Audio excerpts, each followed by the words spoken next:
Financial advice from St James's Place sponsors electoral dysfunction. Hello and welcome to Electoral Dysfunction from Sky News with me, Beth Rigby. Me, Ruth Davidson. And me, Harriet Harman. And I'm feeling a little bit left out, ladies, because the pair of you have had run-ins with Kemi Badenoch this week. Beth, you had a proper tete-a-tete. I mean, she doesn't do a lot of sit-downs with journalists, but you were in there. And Harriet, that whole sort of event of her hacking into your website and saying that you were going to support the Tories made the news this week. Yeah. It's all happening, kicking off here on Electoral Dysfunction, ladies. And I bumped into Kemi Badenoch, the same actual Kemi Badenoch, who hacked into my website. I bumped into her in the courtyard of the House of Commons, and she seemed so pleased to see me and gave me an incredibly warm and friendly smile. But, you know, every time this thing about her hacking into my website is reported again, Labour people say to me, "You're an absolute idiot. Why did you not make sure she was prosecuted? Why did you let her off when you had the chance?" Let's just let everyone just re-enjoy this ongoing saga about the moment Kemi Badenoch hacked into Harriet Harman's website somewhere in the distant past and made her a firebrand Tory, rebranding Harriet Harman. How dare she? She was asked about it on BBC Newscast this week about being a prankster, and this is what she said. Let's listen. I guessed Harriet Harman's password. Indeed. Yes. So I clicked on, then potentially broke the law by hacking her website. So I clicked on the link. I can't remember why now. And for some reason, I asked for a password. I just thought Harriet Harman, and it worked. And I got into the back end. I thought, so I put a picture of Boris Johnson a giant picture of Vote Boris on her website. Well, there's two things about that. Firstly, the absolute shame I have to have that my password was Harriet Harman. Yeah, I mean, that's a fail. It's Harriet. Absolutely shameful this is and my disgrace. Favourite thing ever. But it then said also, started getting loads of calls from journalists. Are you going to be joining the Tory party? And I was like, what are you asking about? Because, you know, there's like hints and nudges on your website that you're, you know, joining the great army of Johnson supporters. And I couldn't work out what was going on. Well, honestly, I'm not surprised she's smiling at you in the courtyard because you've given her a bit of personality here. Actually, to be fair, Kemi Badenoch has personality, but she's obviously relishing in being this naughty prankster. I thought it was funny as well because Harriet, you always want to defend Rachel Reeves, and somehow you did end up giving Rachel Reeves a bit of defence in this. And the reason is, and it's a bit roundabout, but last week Sam Coates, my colleague, interviewed Kemi Badenoch, who was banging on in absolute indignant fury about Rachel Reeves's failure to get this licence for her flat. You'd have seen that story last week. And as she was talking about this reckless law breaking and how Rachel Reeves should resign, Sam kind of politely reminded her about when she hacked into your website, Harriet. So you basically ended up giving Rachel a defence unintentionally. Like, how pleased are you about that? But the thing is that Rachel Reeves didn't mean to break the law. She didn't mean not to file that thing. No, just hear me out. Hear me out, sisters. She didn't mean. Whereas Kemi Badenoch did mean to hack into my website, which is a criminal offence. Yeah. And then the question did arise, should I press charges? And there was a big, you know, she's a new young woman MP. Should I be like having a go at her? And, you know, would it be a waste of police and court time because the police are under pressure? And I had a big debate in the office. Should I do it or shouldn't I? And then I decided I wouldn't. And as I say, all the Labour folk were like, you're so wet. Why didn't you actually snare her when you could? Don't you love the idea, though, Ruth, that Harriet Harman could have taken Badenoch out in when did she hack your website? 2010 or so, 2008. But it was when she admitted it that, So Harriet could have taken Kemi Badenoch out and she failed. Many what ifs, if onlys. Yeah. I also interviewed Kemi Badenoch, but it was less fun than this because I was. I had a little go at you, didn't She you? did have a bit of a go at me. But the thing was, Ruth, I thought of you when I was doing this interview because I had 4 minutes, and it was all about the tax rises. And I mean, she was on quite firm ground here because Rachel Reeves had just given this speech about like basically how she's going to have to raise taxes without quite saying it. And then Kemi Badenoch got to kind of make a very political speech about what a disgrace it was. And we can get into all of that. But Ruth, the reason I was thinking about you was my first question to her, which I never got beyond actually, because it got into my first question, which was a very Ruth-inspired question, really, because I sort of made the point to her, I said, 2/3 of the public still don't trust the Conservatives on the economy. Why do you think that is? And then she just went, well, we're still the most popular party on the economy. I was like, yeah, no, okay.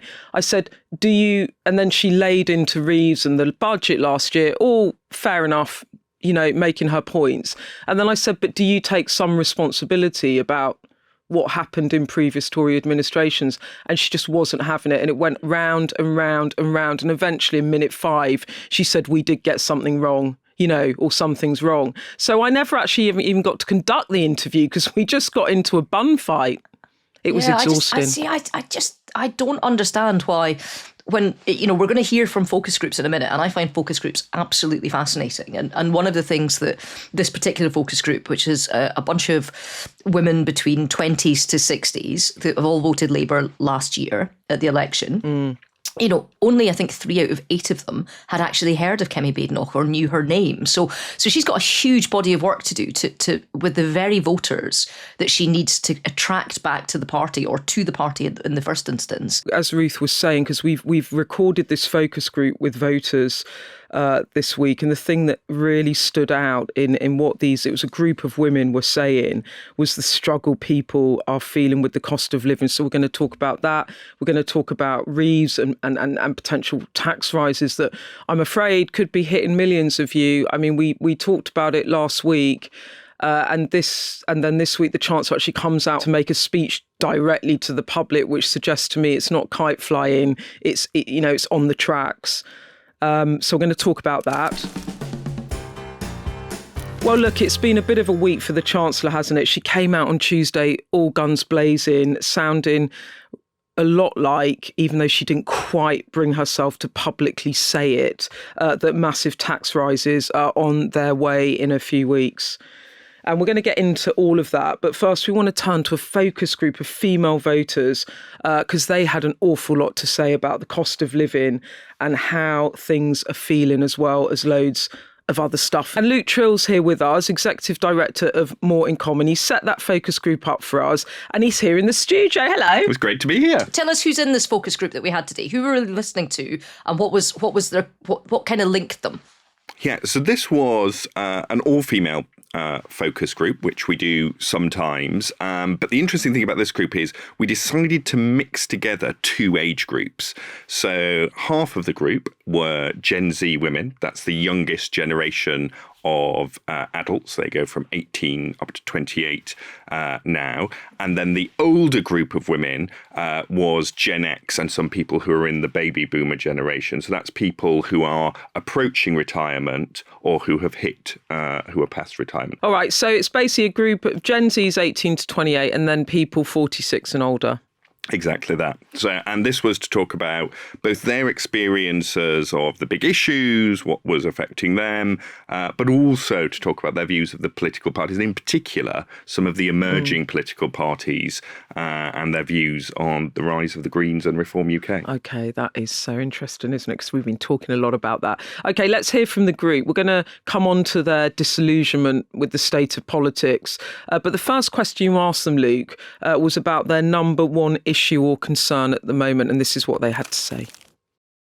I live on my own, and I'm like 27, and like the cost of living is like unbelievable, and it took me like so long to like find somewhere to live that was affordable, and now it's even more like to like not just to afford to live like on my own, but afford to like buy food and transport, and everything else is just like, it's crazy trying to like keep up with it, and then like with my wage not changing, like it's just crazy. You go into a supermarket one week, it's £1. The next week it's £1.30. The next week it's £1.50. I mean, it's exactly the same thing.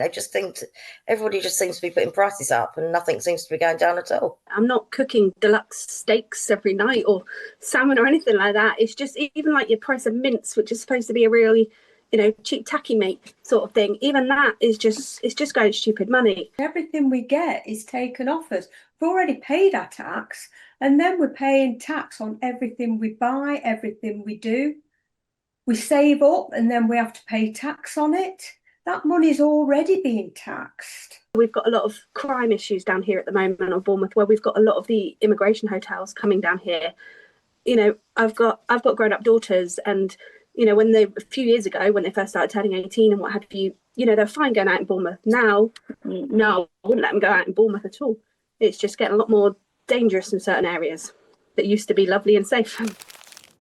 Wow. I mean, typically when you look at polling, it would suggest that number one issue for voters at the moment is immigration, but that wasn't where those women were at, was it? No, and it varies. I mean, if you ask about cost of living as an option in polling, that often does trump it, whereas immigration trumps it if you frame it as the economy, which I think is quite interesting. Okay. And I would say it is rare that I do a focus group these days where the number one issue, which isn't cost of living. And what's interesting then, if you go back to the polling, is women are actually much more likely to be pessimistic about the cost of living. Yeah. They're more likely than men to say they don't think it'll ever end, the cost of living crisis, and more likely to think that it's getting worse at the moment. So there's something particular about how women are feeling it. And what I thought was interesting was in the group, it was how they talked about it. For the younger women, it was much more about jobs, as you might expect, and the struggles there, and rent and housing came up as well. For older women, it was particularly around supermarket prices, and that's what they came back to. That's what gets me. I mean, it has been tough for a really long time for lots of people, and that really came across today.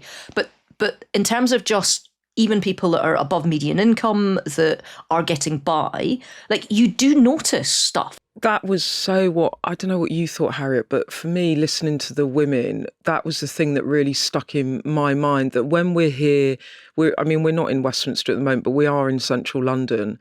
And I'm kind of doing my job, and we're talking about hypothetical tax rises and how they're going to stop small boats. But it's all kind of politicians and journalists all discussing it in this bubble. And then you listen to actually what the lived experience are of people. And I go in and listen to a speech that the Chancellor makes about inflation still being stubborn. And input prices going up, right? And then that's the feed through, isn't it? It's like actually at the supermarket shelf, your products the things you buy are getting smaller and the prices are going up, and it's hurting, and everyone is feeling it, and it's really bloody tough out there. So all these generations of women, it came over so clearly from your discussions with them, Luke, that they're just watching every penny and not feeling as if they can get forward. So the very younger woman can't get forward because the rent is impossible. The middle-aged woman can't get forward because she can't get any extra shifts as a midwife to increase her income. And the older woman can't get any further forward because for all she's economising in her shopping, the prices keep going up. So the whole thing about people watching every penny, I mean, it's just not a good way to be living, and it's got to be the number one priority for the government to sort out. And there's a bleakness about it and a hopelessness about it, and that kind of came through too, because I think we've had persistent high inflation for quite a few years now, and and something like budgets, and this is why we've talked about how big this budget is that's coming. Inflation was going down. In the last year, it's turned around and is increasing again. And that is a real worry for the Chancellor. If she can't get a handle on that, if she can't control that, that affects everyone. It hurts everyone. I mean, I think it is, and I think, again, sometimes it does get forgotten in Westminster, but the biggest driver of the broken Britain mood that we get across our focus groups is the cost of living. And it's summed up by, when Donna said, I'm not buying like luxury steaks or salmon every night, it's the price of mince. It's that, again, in another focus group, I spoke to someone in Coventry who said, I can't even go out for fish and chips every now and again now because that's too expensive for me as well. And there's just this, it builds to this sense of, I'm not living, I'm just surviving. And as Ruth said, I think there's a further effect of it, which is around contribution, right? I've done my bit, I'm doing everything I'm supposed to do, I'm playing by the rules. And what that leads to is kind of a zero-sum thinking, because then people start to go, well, if I'm losing out, someone else is on the make as a result. Luke, I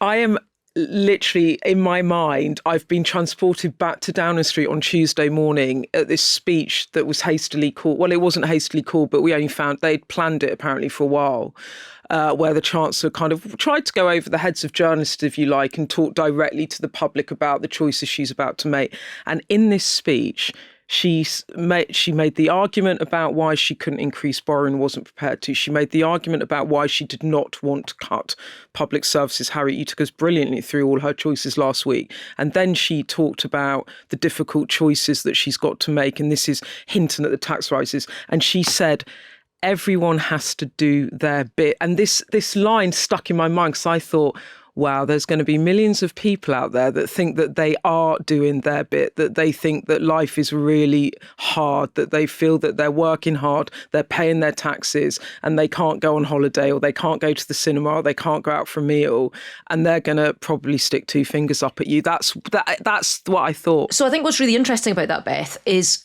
and that sense of doing the right thing and not getting back is one of the other, and I think we've got the clip coming up actually, one of the other women that were on there were outraged about people that have done that their whole lives and are now having stuff taken away from them that they thought they'd already earned or that they deserved or that they'd already paid for. Let's see if we can hear this.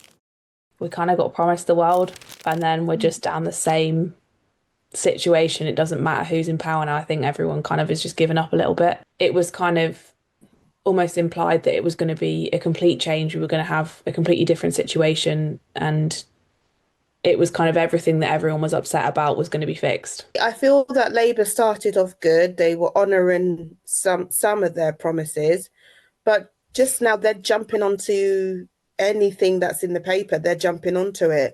I feel that their policies change day by day. He promised the world and didn't deliver, and then took everything the minute he did it, he took the old people's money away. I mean, they're the ones that have paid in for the however many years. Why should they lose money? With Keir Starmer, I was always quite sceptical because I didn't really know what he stood for. He sounded Tory-ish.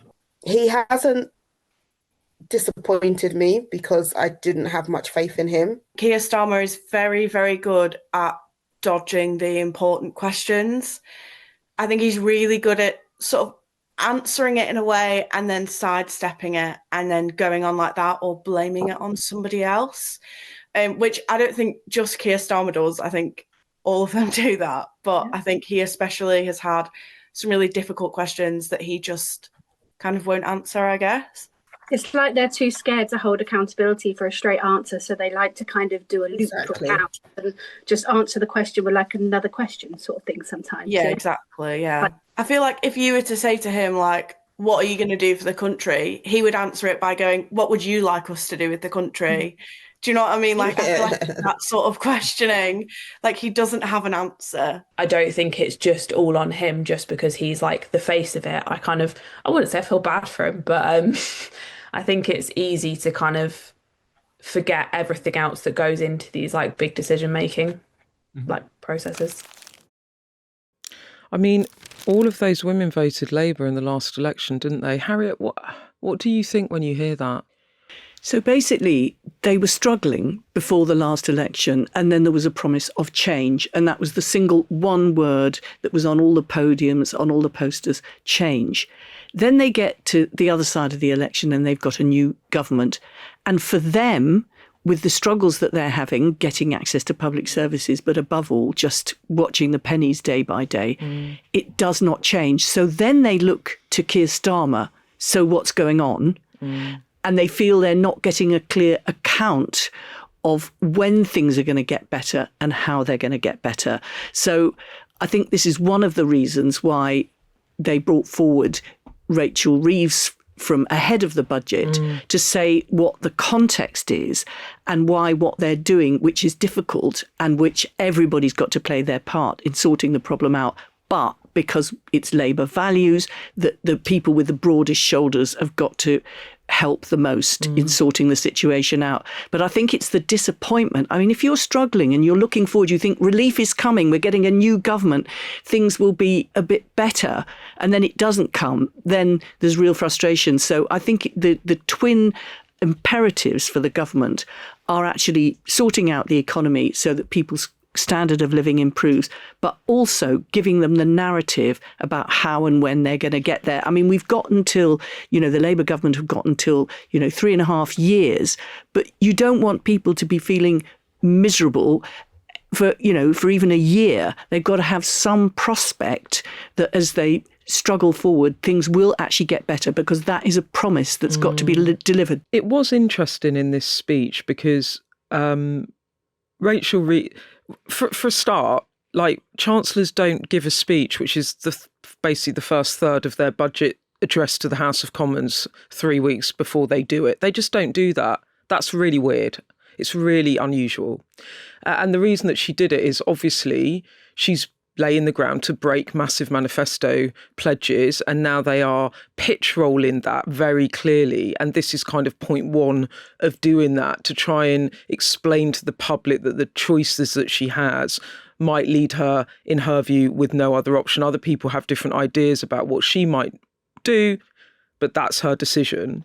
The other thing that she did in that speech was she said her priorities were to protect the NHS, reduce national debt. And then she said she was going to improve the cost of living. And I'm there thinking, well, how the hell are you going to do that when you're potentially going to put up everyone's taxes? Because if you put up basic rate of income tax, what they're actively considering doing, I mean, millions of people would be pulled into that. I mean, how on earth is she going to do it? Well, she's got to make sure interest rates don't go up in a way that affects mortgages, and she's got to make sure that inflation, it doesn't go up, which makes the cost of living even worse. Yeah. But I think the reason why she did this unprecedented speech ahead of the budget is because we're in slightly unprecedented circumstances, and she was setting out the context. So basically in 97, when the new government came in, which was a Labour government, there was really broken public services, but the economy was kind of not in too much of a terrible state. Then when the Tories got in 2010, the economy was struggling post the global financial crisis, but public services were in a reasonable state. And what the Labour government are saying is, when we came in 2024, we inherited both difficult situation on public services and a difficult situation on the economy. So she is setting out what the context of the options is.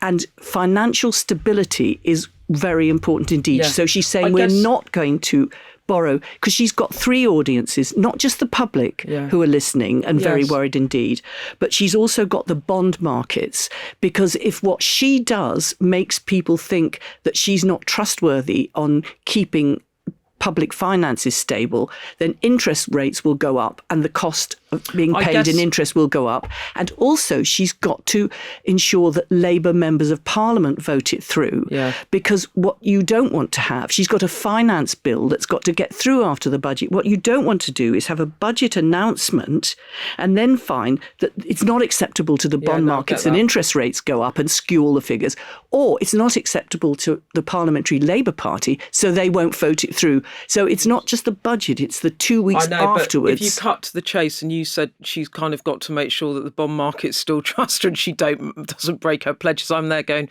but in the manifesto, the pledge to voters were, I will not raise income tax, VAT or national insurance on working people. And Luke, we've just had a clip about how disillusioned people are with politicians and politics. And I'm not sure how ever much pitch rolling Rachel Reeves does can save her from the backlash and the potential fury voters might. I don't know if they feel fury, but that they are being let down. They don't trust politicians. Everyone breaks their promises. They say one thing and then they do another. How damaging is it? Like, what does breaking that manifesto pledge look like? So I'm a little bit worried that people are treating the potential breaking of the manifesto promise as just another unpopular decision. But we had an entire general election campaign framed around the two main parties saying they were good. So it's, that literally was the centre of the economic debate. And we already know, from that focus group, from other stuff, that trust in politics is so low. People are saying, and not just trust in politics, right? I don't think this is certainly not just an issue about Labour, this government. It's a wider issue of people losing faith in the system, which is driving, as I know we're going to go on to talk about, the rise of reform, the rise of the Greens, people saying we need something different entirely. So I think the consequences could be really profound. If there is a narrow path through, I think Harriet had the right word, which is about values. And I think if there's something that's been missing, and you heard it at the end of those clips, people being a bit like, I'm just a bit confused about what they're for, what they stand for. And of course, Labour comes in and it does that Rose Garden speech where it looks like it's going to be 2010 playbook in reverse. We're going to do tough decisions. And people basically like, I don't elect a Labour government to do that. We elect Labour governments to, well, in fact, we ask about this. People say Tories at their best bring about a stable economy.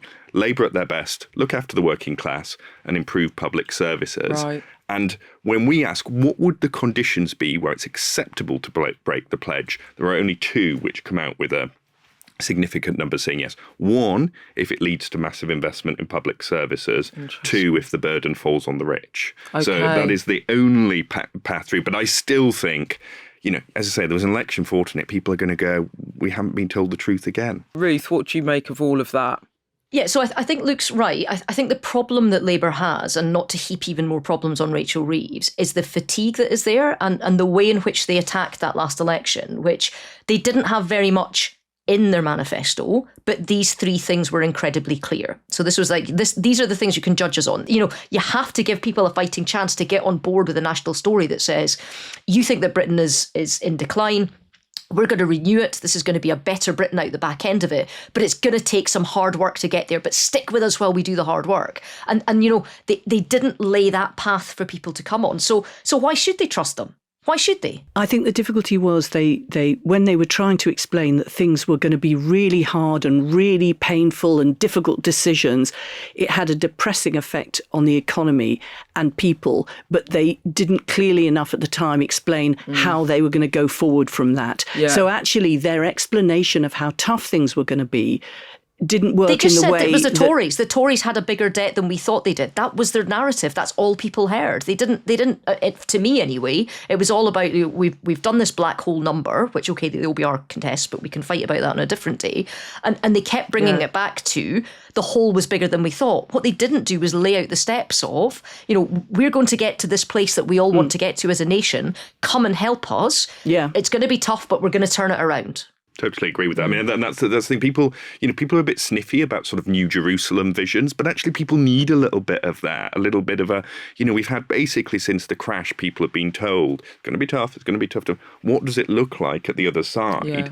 And the thing is, again, which we'll go on to talk about now, both Nigel Farage and Zack Polanski are very good at the politics of can. This is the type of country we will build you.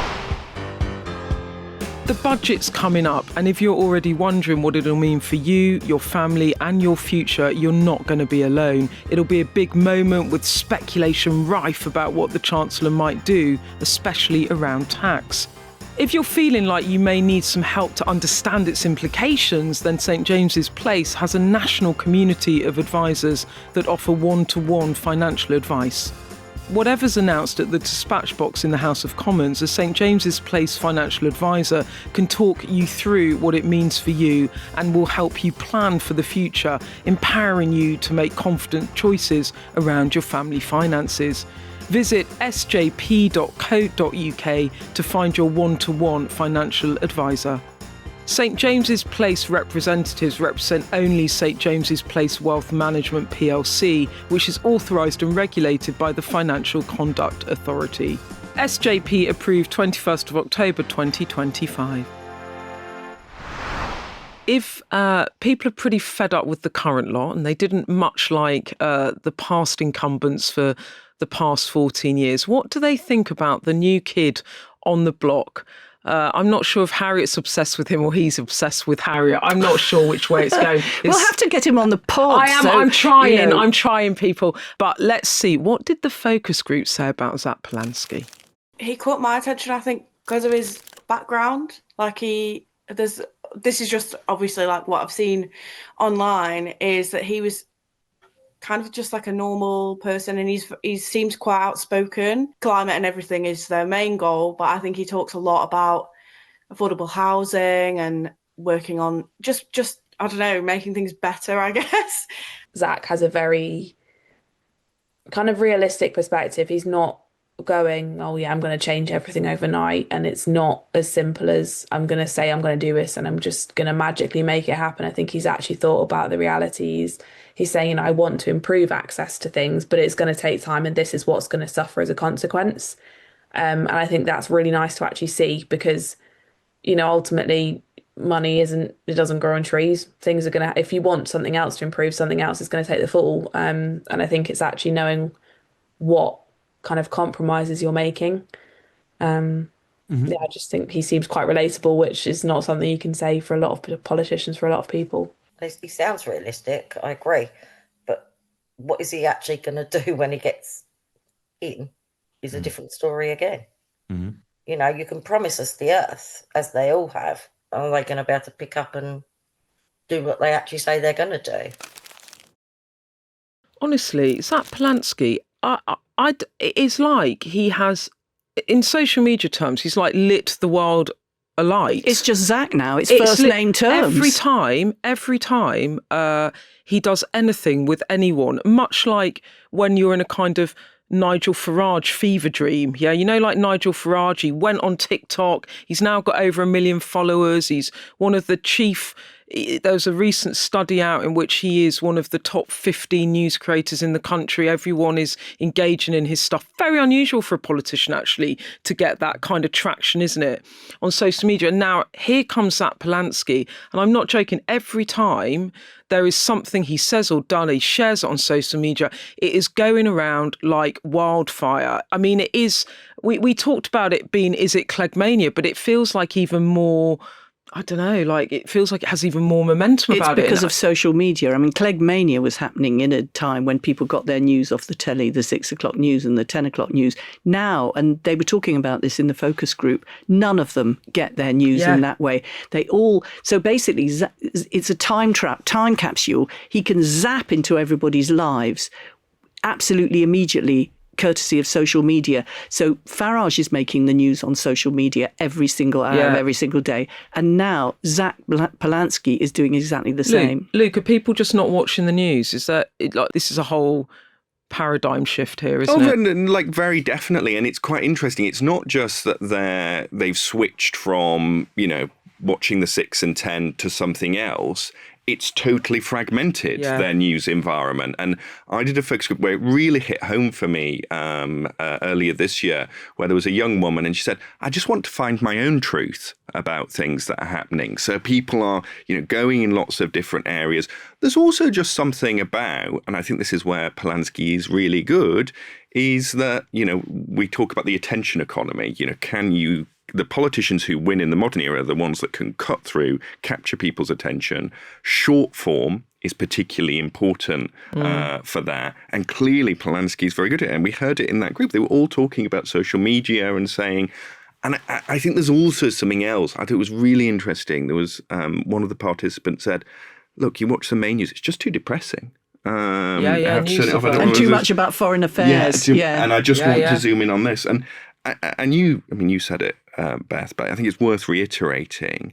It is unusual in a focus group like this for people to be mentioning the leader of the fourth, fifth party. Like, it just doesn't happen. Yeah. So clearly he's got something which has cut through. I mean, I find this, this fascinates me because we were talking about this the other week as well, and it's touched on in there when one of the respondents she goes, oh, well, the Greens climate change, but he's also talking about, and then you look at what's happening with Zoran Mandani, and he's been elected New York mayor on this very sort of firebrand, left wing, I'm going to bring down rent, I'm going to tackle the billionaires in New York that are driving up the cost of living here, driving up rents, not giving people good housing. I think, look, people are breaking away from the mainstream for all of the reasons that we talked about, this general disillusionment. So there's an appetite for something new. You combine that with the change in media consumption habits, and it is just changing the way that politics is done. And one of the things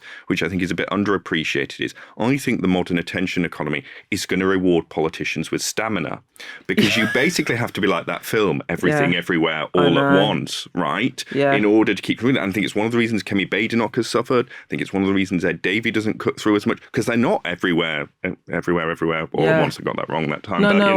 But it's that. Whereas Polanski and Farage, whatever you say about them on policy, their stamina levels, their energy levels meet the moment. I'm interested with the communication part of this because a lot of people in that focus group, Luke, they talked about Zack Polanski. They also talked about Nigel Farage as being something different. And although a lot of them, in fact, almost none of them, either agreed wholly with their policy platforms or could even name their policies. They had no idea what they stood for or what they were talking about or what their policies were, but they liked them. And I think if we hear what people were saying about Farage, there's that same element of like, yeah, okay, I might not agree with him, but ... So let's have a listen. I like Nigel Farage and he says what he thinks. And that impresses me. I think he's going to change things. I can't say what he's going to change yet because I don't know. But he needs to. It needs to be better than Labour. He needs to do better than Labour and not just say it, actually do it. I think it could do with somebody that's not afraid to just shake things up and speak the truth and, I don't know, maybe not beat around the bush with some stuff. You know, that will be a nice kind of change and surely we can't get any worse. My kind of massive issue with the migrant side of things is obviously just, you know, when you're seeing blokes in their 20s coming over in dinghies and being put up in hotels down the road and what have you. And then, you know, there's a lot of rape and what have you going on. And it's them that, you know, they're actually identifying them as the people doing it. In this country, we are obsessed about immigration. That's all people talk about. That's all people want to talk about. That's all people form an opinion on. Nigel Farage has formed a party just based on immigration. What are his other policies? I think there's a couple of things we need to say as well, just in terms of those clips, because this was the focus group you did was over an hour long, Luke. Well, one, let's say there's not rape going on all the time, but also what really I appreciated from this, particularly we got onto the issue of immigration, and the women spoke about it a lot, and there were wildly different views, and they were completely on opposite sides of the coin, many of them from each other, was what struck me was how much room they gave the others to speak. And they were really generous in terms of saying, I understand why you think this. Here's my view. It's very different from yours. It's shaped by my experiences. But I completely understand why you believe this and that you have, you know, and that it comes from a genuine place from you. And I think weirdly, you're not hearing the politicians having those good faith arguments anymore. And it's refreshing to hear. And it gives me hope, actually, for the wider country. I think sometimes politicians feel that they have to show what their values are by attacking the other side. And actually what you saw in this focus group is clearly people had their own sense of values and beliefs, but they didn't feel they needed to assert them by attacking the other people in the group who had very different ones. So perhaps we should, you know, politicians should learn from that. Farage's choice. Yes. This is the year when Farage needs to decide, is he the 15% party that he got in 2024, or is he genuinely able to grow Reform to be the 35% party that we're seeing in the polls today? And I actually think we still haven't quite answered the question, because on the one hand, well, clearly, I mean, he is at the 35% mark, driven by, I thought the key quote from those clips was the participant who said, it can't get any worse, can it? There is that sort of roll the dice mentality. And what has happened is, we talked about change earlier with Starmer, but Starmer's just the latest, right, in the long line of the promise of change. So you have Brexit referendum, people vote for change. Corbyn surge is a vote for change. Yes. Boris Johnson, 2019, vote for change in the Red Wall. 2024, vote for change. And now the change mantle has landed on Nigel Farage. And on immigration, you know, he speaks to a lot of people's concerns, but also beyond immigration, that sort of sense of de-rigging the system almost. The system works against people in their everyday lives, and that's how he's been able to grow.